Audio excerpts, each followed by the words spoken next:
Hello everyone. In this presentation, we will talk about neonatal shock. We will be talking about all the basic things, clinical pathological definition of the neonatal shock, how we classify neonatal shock, what are the various causes of the shock, how we diagnose, and while diagnosing and managing these babies, how we monitor these infants. If we talk about definition, clinical pathological definition of the shock, it is a clinical syndrome of acute circulatory dysfunction which results in insufficient delivery of oxygen and vital nutrients to the tissue, which is relatively lesser to their actual metabolic demand. And also the metabolic end products, byproducts, are not being flushed out from the tissues and those cells. And therefore it leads to the cell death and organ dysfunction. It is very difficult to know about the true incidence of shock in newborn infants from the published data also, but one thing is well established: the incidence is higher in the preterm babies as compared to the term babies. We will discuss about the causes of shock in this presentation, but to know about the most common causes of neonatal shock in Indian scenarios are sepsis, birth asphyxia, and the congenital cardiac diseases. The mortality is pretty high in preterm babies, till like it is more than around 70%. The mortality is also in high if the etiology is sepsis and congenital cardiac diseases. Earlier we detect shock and manage, we can prevent the mortality, and outcome will be much better. When we classify shock, simply we can divide it in hypovolemic shock, where your preload, that the intravascular volume, is being lost. So the most common reason is antepartum hemorrhage. Then we classify it as a cardiogenic shock. Means the pump failure, the heart is failed to pump the adequate amount of volume of blood to the tissues. The most common cause is hypoxia, and the most common etiology may be perinatal asphyxia. Distributed shocks are those in which the intravascular volume is being distributed because of the dilatation of the vessels, or intravascular volume goes to the extravascular volume. The most common reasons in pediatric and adult is the anaphylactic shock, but in newborns it is not very common. So that's why it becomes mostly it is in combination of mixed shock. It's a part of mixed shock, like in sepsis. So in this, as you can see in the figure below where the sepsis has been written, the myocardium is affected, therefore the pump is affected because of the inflammatory intermediates, the in because of sepsis, and the vasculature is being dilated because the autoregulation is lost.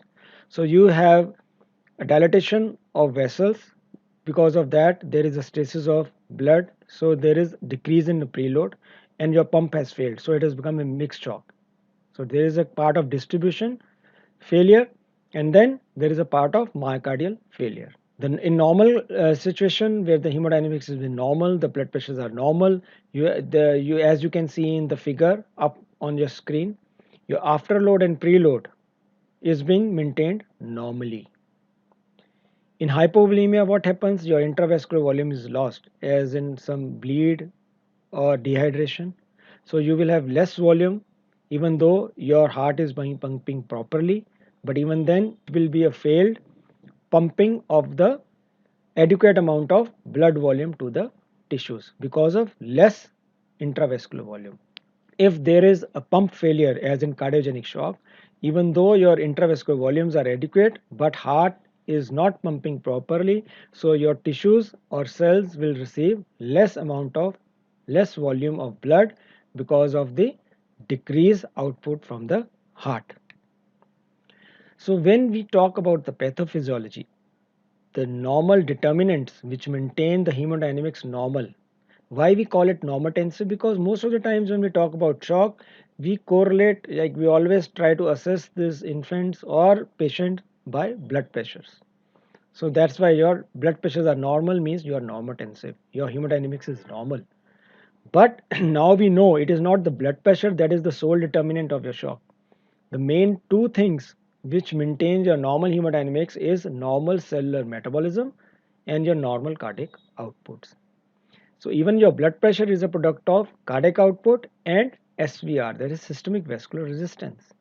So your tonicity of the vessels is also an important component to maintain the normal pressures. So when we talk about cellular metabolism, how it is being maintained, it is being maintained by two components. Cardiac output, we will talk about this in the next slide. And then the oxygen content of the blood the cells are getting through the proper pumping of the heart, cardiac output. Okay, so the blood component, oxygen component of the blood is being determined by two things. One is the oxygen saturation in the blood. For that, it has been dependent on the lungs because the gas exchange takes place. So if you have pulmonary issues, you will have issues with the oxygen saturation of the blood. And if you have some cardiac disease where there is a shunting mixture of oxygenated and deoxygenated blood, even then you will have issues with the oxygen component, oxygen content in the blood. And if you have a lesser hemoglobin, so the oxygen carrying capacity of the blood will decrease. So therefore, ultimately you have a lesser oxygen content in the blood. So that is how it affects. And if cardiac output we talk about, because the blood pressure is also a product of SVR and cardiac output. And cardiac output further is a product of stroke volume and heart rate. Stroke volume is the amount of the volume of blood that is being pumped out of your heart or left ventricle in one contraction. And heart rate, as we all know, it is a number of times the heart beats in 1 minute. So see, the stroke volume is very well dependent on few components of like afterload we talked about, preload, contractility of the heart. In newborns, especially in the premature babies, your myocardium is not very well developed. Okay, so when your patient gets a shock, the early phase of shock, the body tries to compensate. Then both of these stroke volume, the myocardium also try to compensate, and then your heart rate. But in newborns, especially in the preterms, the myocardium is not very well developed, is very weak, does not play much role in the compensation. So your heart rate is one of the main component in the newborns, which plays a major role in compensation. So newborns they become tachycardic. So that's why the earlier shock is being detected or can be detected represented by higher heart rate, tachycardia. And as you can see, all these components are interdependent on each other, and each system is interdependent on each other. Because of the oxygen content, it is dependent on the lungs also. So the heart functioning indirectly is also been affected by the lung functioning. So all systems are interdependent, and all different pathophysiological components are interdependent to each other. If we talk about the causes, the first and foremost thing, especially in the preterm babies, one is the immature myocardium. And then the next thing can be your, because the autoregulation of the vessels is not very well developed, so immature peripheral vascular resistance, and hence your vessels they dilate, and hence your P load becomes less. Especially even though the intravascular volume is less, because of dilatation the preload becomes less. Ductus arteriole, PDA, especially in the preterm babies, it is very important because it takes away your systemic blood to the pulmonary side, and hence you have systemic decrease in the systemic circulation. So you have pulmonary overcirculation and decrease systemic circulation because shunting of the blood through the PDA. Sepsis itself can cause disruption in the myocardial functions and vascular autoregulation. Hypoxia because of meconium or perinatal asphyxia will lead to myocardium dysfunction and cause PPHN, which further leads to dysfunction of the ventricles. Myocardial dysfunction may be because of metabolic cause or septic cause. Genetic means if you have inborn errors of metabolism, the acidosis it created causes myocardial dysfunction. High pressures in the ventilation will lead to raised intrathoracic pressures and hence indirectly causes decrease in myocardial functioning and decrease in the preload. Hypovolemia may be because of IVH or antepartum hemorrhage. And then these premature babies, they have catecholamine depletion state, their adenary insufficiency, and hence it can lead to the shock. In this table, you can see the various etiologies, how they present clinically, And what is the major pathophysiological component which is causing the shock in these patients? Like for example, in perinatal asphyxia, most of these patients they will present with weak pulses and prolonged capillary refill time. That is a common presentation for most of the babies presenting in shock. In this, you may have baby present with seizures. The predominant pathophysiological component which causes shock is myocardial dysfunction. Transition circulation in EL, especially babies less than 28 weeks. In this, you will have decreased urine output along with other clinical presentations. The main pathophysiological component causing shock is LV dysfunction because of LV is being suddenly exposed to higher afterload. PDA, shunt. We have already discussed the main physiological component causes shock is because of decreased systemic flow, because of ductal steal. They present with all the clinical features of shock, plus they will have bounding pulses and they will have increased ventilator requirements if their baby is already on ventilator, or increased need of oxygen. If baby presented with sepsis and shock, then you will in history you will get the lethargies, activity will be decreased, urine output will be less, and we know it is a kind of mixed shock. So myocardial dysfunction and vasomotor dysregulation is the main cause of shock. In hypovolemia, if it is because of the excessive blood loss, the infants will be the babies will be pale, and the main issue is decreased preload. In if the baby presents to you with congenital cardiac issues, duct dependent issues, there is very typical history that they present the babies is well in the first 2 to 3 days of life, then suddenly they crash, because that is the time when the pulmonary pressures they decrease and the duct starts to close, and as soon as the duct close, the babies they become present with the shock. So on examination, when you see, there will be a difference between upper and lower limb pulses, and there will be difference in upper limb and lower limb blood pressures.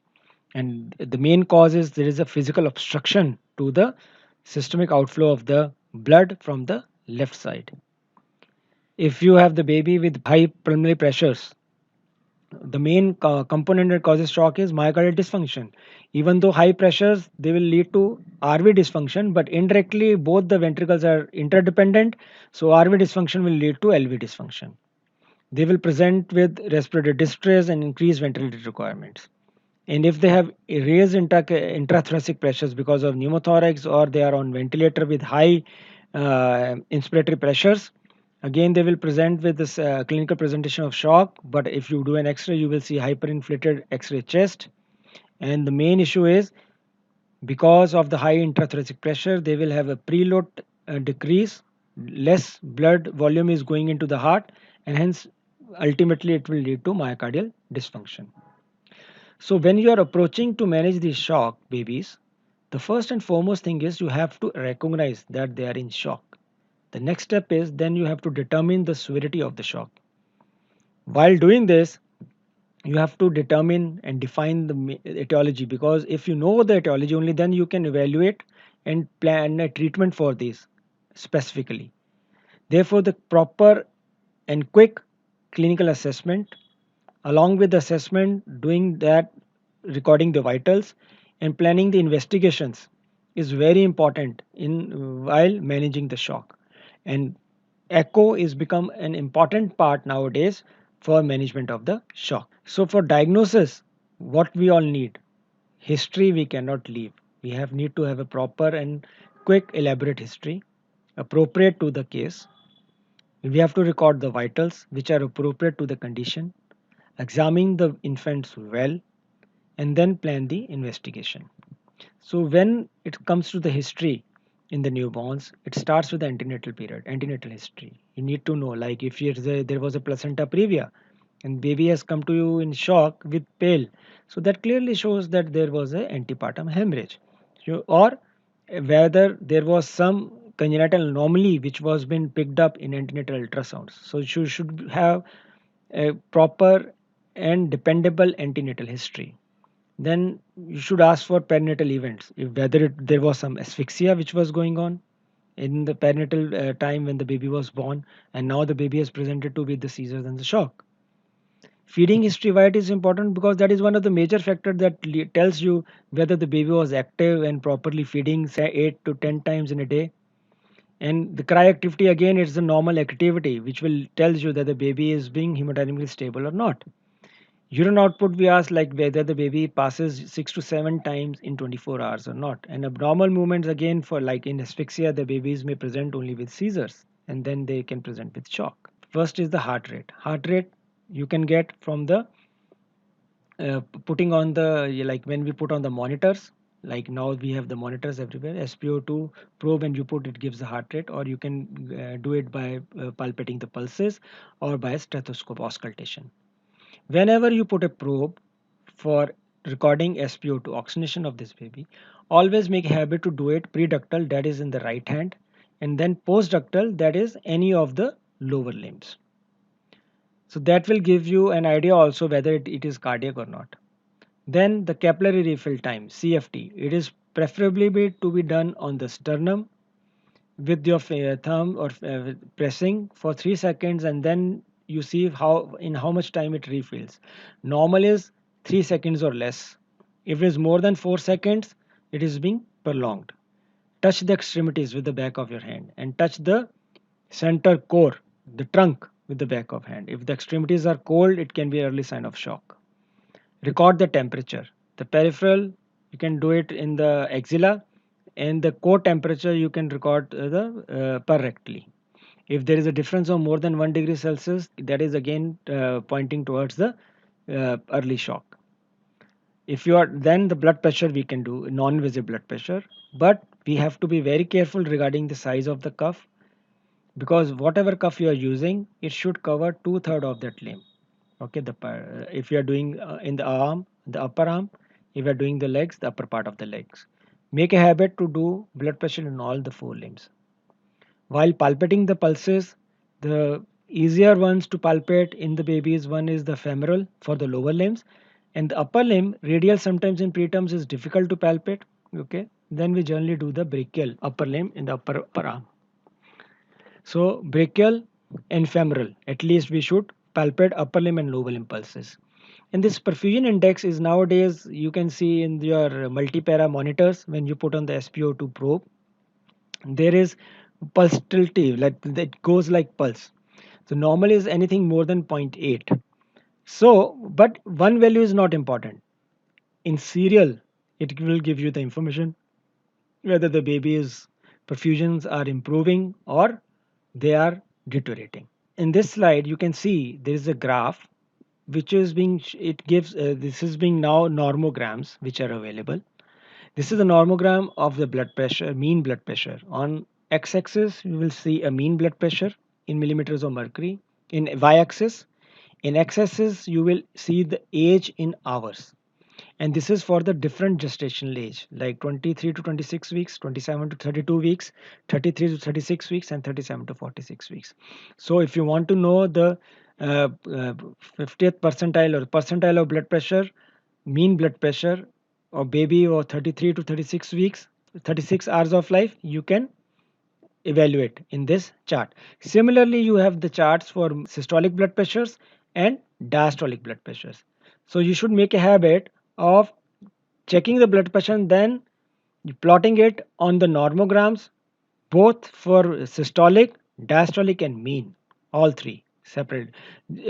Previously, we used to take, for the numbers as mean blood pressure is equivalent to gestational age for the baby, but that is not the right way of doing it. Now we have the normograms. We have to plot these normograms as per the age and gestation, and we should look for diastolic, systolic, and mean blood pressures, all the three components. In this table, you will see that there are few clinical assessment, clinical observation pointers, how they will look in a normal infant and in an infant will presents with the shock.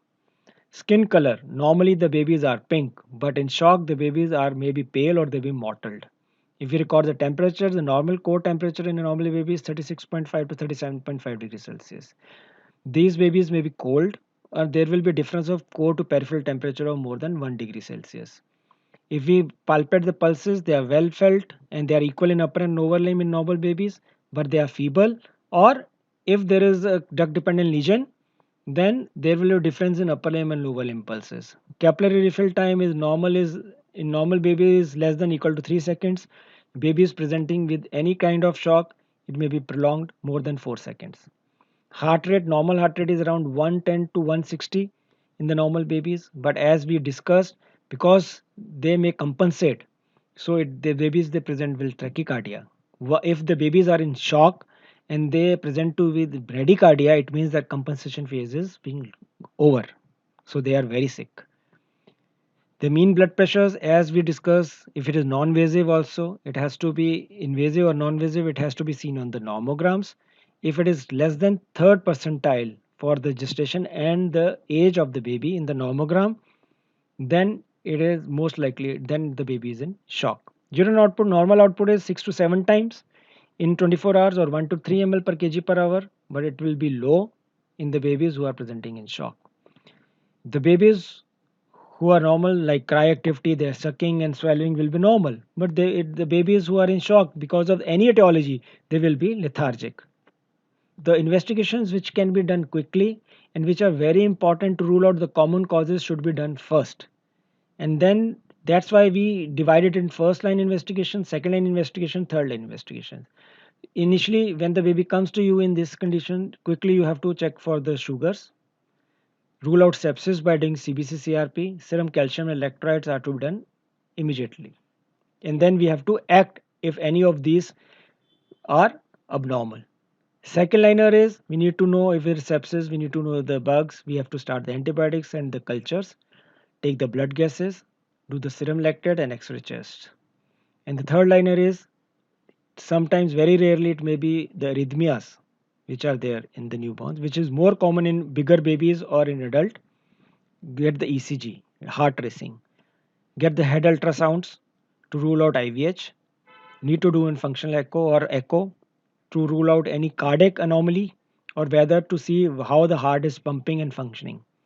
Serum ammonias and ketones to rule out inborn errors of metabolism, and then bleeding PT, APTT, INR just to rule out whether there is a any issues with the bleeding. Once you have assessed the baby is in shock, okay, and then clinically in vitals you have already been recorded. Other thing is the next step will be you have to stabilize the babies. So first thing we have to maintain temperature for these babies. It is very important. Maintain ABC, airway, breathing, and get the vascular access. Because if we need to treat, we need to give antibiotics, we need to give volume, you need to have a vascular access. First thing is we can give if any of the etiology, we can give at least one bolus of normal saline 10 ml per kg. Repeat the bolus definitely if it is hypovolemia. But if the babies are preterm, LBW or ELBWs, then we have to be cautious to give the repeat bolus. And in ELBW babies, if you are giving bolus, don't give it very fast. Give it slow over 10 to 15 minutes. Otherwise, it may lead to IVH. If there is hypoglycemia, hypocalcemia, correct that. While assessment, if you have a doubt that it may be a duct dependent cardiac anomaly, have a low threshold to start with the prostaglandins. Even though if you don't have an echo done, even then you can start with the prostaglandins. If the babies have not responded with the bolus, then you can go ahead and start with the inotropes. It has to be very specific as per the etiology. Like suppose if you have a sepsis, the first inotrope will be dopamine. The doses is ranging between 5 to 15 micrograms per kg per minute. And if the baby has gone into shock because of hypoxia and asphyxia, the first choice will be dobutamine. But the ground rule is if you have reached 15 mics per kg per minute of any of these inotrope, don't go on increasing the dose. Consider the other inotrope. And then by that time, always tend to ask for echo. In ELBW babies, because they are catecholamine depleted, give early steroid. If you are adding on the other inotropes, start with the steroids. There is quite a big evidence nowadays, good evidence now to start early epinephrine. The dose is 0.05 to 1 mics per kg per minute. In pediatric and adult, they use quite a lot of NORAD and vasopressin, but that is not sufficient for the newborns. But vasopressin is quite being used in shock, especially in babies with hypoxia and PPHN. Till that time, if the baby has not responded, if echo has not been done, try to get the echo done and rule out the congenital anomalies or any other cause, pericardial effusion. Get an X-ray chest done, a cold light source or anything, or ultrasound to rule out the pneumothorax or high intrathoracic pressures if the baby is not responding to any of these. So the take home key messages from this presentation is, in etiology of shock in Indian scenario, sepsis is most common etiology. Therefore, we tend to start antibiotics early. Even when we see the babies in shock, we start with the antibiotics. If it comes to be other etiology, then anyway you can stop the antibiotics. Whenever the babies are well and they crash on second or third day of life, sudden collapse, always have a high suspicion of duct dependent lesions and have a low threshold to start with the prostaglandin, even though if you haven't not done echo also. Whenever you are palpating pulses and doing non-visible blood pressure, always make a habit to do it all in all the four limbs, especially in upper limb and lower limb. Pre-ductal saturation in the right hand and post-ductal SpO2 monitoring saturations, you can put the probe in any of the two lower limbs.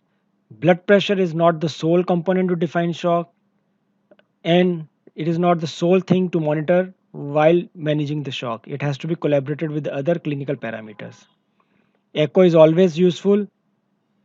So whenever the inotropes are not acting as per your expectation, always tend to rule out the issues by doing the echo. Clinical indicators are very good to assess early, and then once you pick up the shock early, you manage the shock well, then the mortality rate will decrease. In preterms, always give, especially in LBWs, give normal saline bolus over 10 to 15 minutes, except in patients where you have a clear cut indication of hypovolemic shock. Choose inotrope as per the indication. Like you cannot start dopamine in babies who are myocardial dysfunction, present with myocardial dysfunction because secondary to hypoxia. Okay, you should be pinpoint as per the etiology. And in preterm, especially ELBWs, you can start with the steroids quite early. Thank you very much.